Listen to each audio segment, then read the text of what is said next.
नमस्ते। आज हम एक ऐसे ज्वलंत मुद्दे का गहराई से विश्लेषण करने जा रहे हैं जो अक्सर अखबारों की हेडलाइंस में छाया रहता है। बात हो रही है भारत में डायरेक्ट बेनिफिट ट्रांसफर यानी नकद हस्तांतरण की। हम हाल ही में आई एक बहुत ही विस्तृत क्रिसिल रिपोर्ट के डेटा का इस्तेमाल करके इसकी पूरी आर्थिक वास्तविकता को डिकोड करेंगे। अक्सर फ्रीबीज या मुफ्त की रेवड़ियों को लेकर बहुत बहस होती है ना? लेकिन इसके पीछे का असली अर्थशास्त्र क्या है? क्या ये वाकई अर्थव्यवस्था को बर्बाद कर रही है या फिर विकास को बढ़ावा देने का कोई नया तरीका है? आइए बिना किसी देरी के इसे गहराई से समझते हैं। अर्थशास्त्र की दुनिया में एक बहुत ही पुरानी और मशहूर कहावत है कि मुफ्त में कुछ भी नहीं मिलता या there is no free lunch. लेकिन राजनीतिक दावों और असली आर्थिक रणनीति के बीच एक बहुत बड़ा तनाव है। एक बड़ा सवाल हमेशा बना रहता है कि क्या ये मुफ्त दिखने वाली योजनाएं सच में मुफ्त है या फिर ये लोगों के खर्च करने की क्षमता को बढ़ाने का एक बहुत ही सोची समझी रणनीति का हिस्सा है। हम इसी पहलू की पड़ताल करेंगे। आज की हमारी इस चर्चा के 6 मुख्य पड़ाव होंगे। पहला, मुफ्त लंच की बहस। दूसरा, डायरेक्ट ट्रांसफर का उदय। तीसरा, निचले 20% को सुरक्षा। चौथा, जेंडर इकोनॉमिक्स का पहलू। पांचवा, राज्यों की राजकोषीय दुविधा। और आखिर में, कल्याणकारी राज्य या मुफ्तखोरी। हम माइक्रो से शुरू करके मैक्रो इकोनॉमी तक जाएंगे। तो चलिए सबसे पहले बात करते हैं भाग 1 की, मुफ्त लंच की इस पूरी बहस के बारे में। देखिए, डायरेक्ट बेनिफिट ट्रांसफर या डीबीटी कोई एकदम नया कॉन्सेप्ट तो नहीं है, लेकिन आज जिस विशाल पैमाने पर इसे पूरे देश में लागू किया जा रहा है, वो सिर्फ और सिर्फ हमारे मजबूत डिजिटल पब्लिक इंफ्रास्ट्रक्चर की वजह से ही मुमकिन हो पाया है। सरकार अब सीधे लाभार्थियों के बैंक खातों में पैसा भेजती है। इससे बिचौलिए पूरी तरह से खत्म हो जाते हैं और सबसे बड़ी बात, ये नकद सीधा अर्थव्यवस्था में जाता है, जिससे उपभोग और लोगों की भलाई दोनों को बढ़ावा मिलता है। आगे बढ़ते हैं भाग 2 की ओर। डायरेक्ट ट्रांसफर का ये जो अचानक से उदय हुआ है, उसे समझते हैं। जरा इस नीति के फैलाव की रफ्तार पर गौर करते हैं।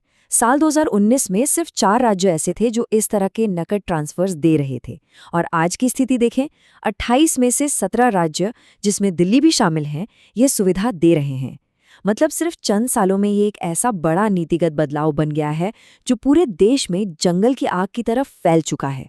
तो असल में ये रकम है कितनी? क्रिसिल की रिपोर्ट के आंकड़ों को देखें तो वर्तमान में हर महीने जो नकद दिया जा रहा है, उसका औसत करीब 1500 रुपये बैठता है। अब 1500 रुपये सुनकर शायद लगे कि अरे ये तो कोई बहुत बड़ी रकम नहीं है, लेकिन ठहरिए, अर्थव्यवस्था के सबसे निचले पायदान पर खड़े परिवारों के लिए इसका जो असर होता है, वो सच में बहुत गहरा है।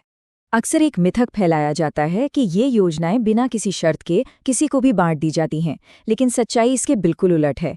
इसके लिए काफ़ी सख्त फिल्टर या मानदंड लगाए गए हैं, जैसे कि परिवार की सालाना आय 2.5 से 3 लाख रुपए से कम होनी चाहिए, परिवार में किसी के पास भी सरकारी नौकरी नहीं होनी चाहिए, और वे कोई अन्य सामाजिक सुरक्षा लाभ न ले रहे हों। इसका सीधा सा मतलब है कि ये पैसा आंख मूंद कर नहीं बट रहा, बल्कि देश के सबसे ज़रूरतमंद लोगों को टारगेट कर रहा है। चलिए अब भाग 3 पर आते हैं। समाज के निचले 20% हिस्से को इससे क्या सुरक्षा मिल रही है? ये आंकड़े पूरी तस्वीर साफ कर देते हैं। अगर ये 1500 रुपये प्रतिमाह उस निचले 20% आय वर्ग को मिलते हैं, तो ग्रामीण क्षेत्रों में ये उनके पूरे महीने के खर्च का 70% तक कवर कर लेता है, और शहरी क्षेत्रों में 50% तक। ये अपने आप में एक बहुत बड़ा और मजबूत सुरक्षा कवच है। जरा सोचिए, जब अचानक से महंगाई बढ़ती है या अल नीनो की वजह से खेती पर असर पड़ता है, तो ये नकद एक कुशन या बफर का काम करता है जो उन्हें पूरी तरह से टूटने से बचाता है। और इस डेटा के पीछे की कहानी तो और भी दिलचस्प है। ये नकद सहायता सबसे कमजोर परिवारों को सिर्फ सर्वाइवल मोड यानी 2 वक्त की रोटी के संघर्ष से बाहर निकाल लाती है। जो लोग उपभोग के एकदम निचले 5% वाले हिस्से में थे, ये पैसा उन्हें सीधे 30 से 40% वाले ब्रैकेट में पहुंचा देता है। इसका सीधा सा मतलब ये हुआ कि अब उनका पूरा पैसा सिर्फ खाने पर खर्च नहीं होता, बल्कि अब वे अपने बच्चों की शिक्षा और स्वास्थ्य जैसी जरूरी चीजों पर भी ध्यान दे पाते हैं। अब चर्चा को मोड़ते हैं भाग 4 की तरफ, जो कि बहुत ही अहम है, जेंडर इकोनॉमिक्स का पहलू। अगर हम PLFS रिपोर्ट पर नजर डालें तो एक बहुत ही चौंकाने वाली सच्चाई सामने आती है। लगभग 44% महिलाएं बच्चों की देखभाल और घर के ऐसे कामों में उलझी रहती हैं जिनके लिए उन्हें कोई वेतन नहीं मिलता। इसी भारी बोझ के कारण वे नौकरी या रोजगार के अवसरों तक पहुंच ही नहीं पाती। और यहीं पर ये नकद ट्रांसफर एक गेम चेंजर साबित होता है। जब पैसा सीधे महिलाओं के हाथ में आता है तो घर के फैसले लेने में उनकी आवाज मजबूत होती है। शुरुआती रुझान बताते हैं कि महिलाएं इस पैसे का इस्तेमाल सबसे पहले परिवार के बेहतर पोषण, स्वास्थ्य और बच्चों की पढ़ाई पर करती है। इतना ही नहीं, वे इसका इस्तेमाल पुराने कर्जे चुकाने और छोटे-मोटे बिजनेस शुरू करने के लिए भी कर रही हैं। ये वाकई एक बहुत ही सकारात्मक बदलाव है। और इस बदलाव का पैमाना देखिए, 13 मिलियन यानी कि 1.3 करोड़ महिलाएं सीधे तौर पर ये 1500 रुपए हर महीने प्राप्त कर रही हैं। मैक्रो इकोनॉमी के नजरिए से देखें तो ये करीब 1.25 लाख करोड़ रुपए का विशाल खर्च है। ये सिर्फ एक नंबर नहीं है, ये वो नकदी है जो सीधे बाजार में जा रही है और उपभोग को रफ्तार दे रही है। लेकिन सिक्के का दूसरा पहलू भी है। आते हैं भाग 5 पर, राज्यों की राजकोषीय दुविधा। यहाँ एक बहुत ही कड़वा और जरूरी सवाल खड़ा होता है। क्या राज्य सरकारें इतने विशाल पैमाने पर इस खर्चे को लगातार उठा सकती हैं? परिवारों को इससे फायदा हो रहा है, ये तो बिल्कुल साफ है। लेकिन क्या राज्यों का खजाना इसे अनिश्चित काल तक बर्दाश्त कर पाएगा? जब हम राज्यों की आर्थिक सेहत का निष्पक्ष मूल्यांकन करते हैं तो पता चलता है कि 17 में से 12 राज्यों का डेट टू इक्विटी अनुपात अभी भी ठीक-ठाक या उचित स्तर पर है, यानी वहां स्थिति अभी नियंत्रण में है। लेकिन 4 राज्य ऐसे भी हैं जहां कर्ज का बोझ बहुत ज्यादा हो गया है। तो निष्कर्ष ये निकलता है कि अभी हर जगह कोई बहुत बड़ा वित्तीय संकट नहीं है, लेकिन कुछ राज्यों में खतरे की घंटी जरूर बजने लगी है।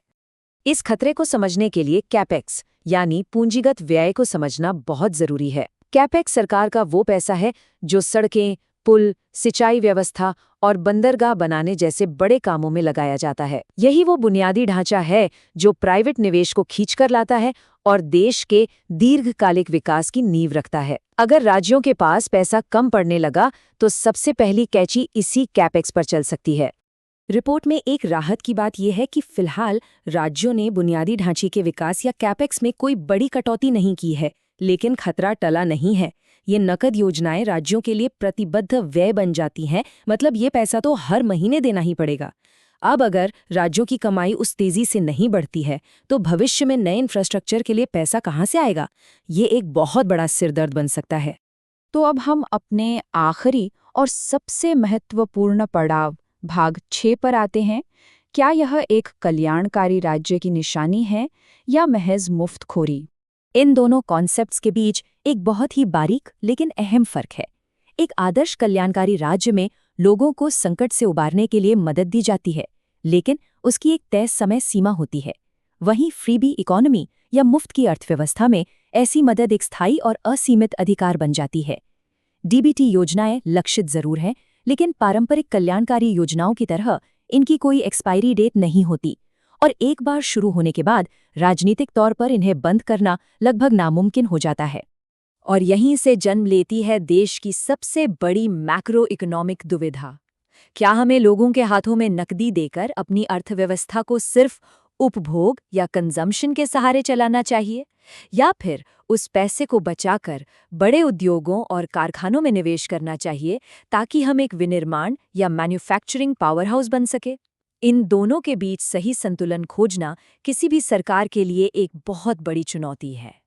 तो अंत में इस पूरे विश्लेषण के बाद एक बहुत ही बड़ा और विचारोत्तेजक सवाल खड़ा होता है। क्या ये स्थायी नकद योजनाएं लंबी अवधि के विकास का एक सफल इंजन साबित होंगी, या फिर आगे चलकर ये उस बुनियादी ढांचे को कमजोर कर देंगी जो हमारे मैन्युफैक्चरिंग आधारित भविष्य के लिए सबसे जरूरी हैं? इस मुश्किल पहेली का जवाब आने वाला वक्त ही देगा। आज के इस गहरे और डेटा संचालित विश्लेषण में हमारे साथ जुड़ने के लिए बहुत बहुत धन्यवाद।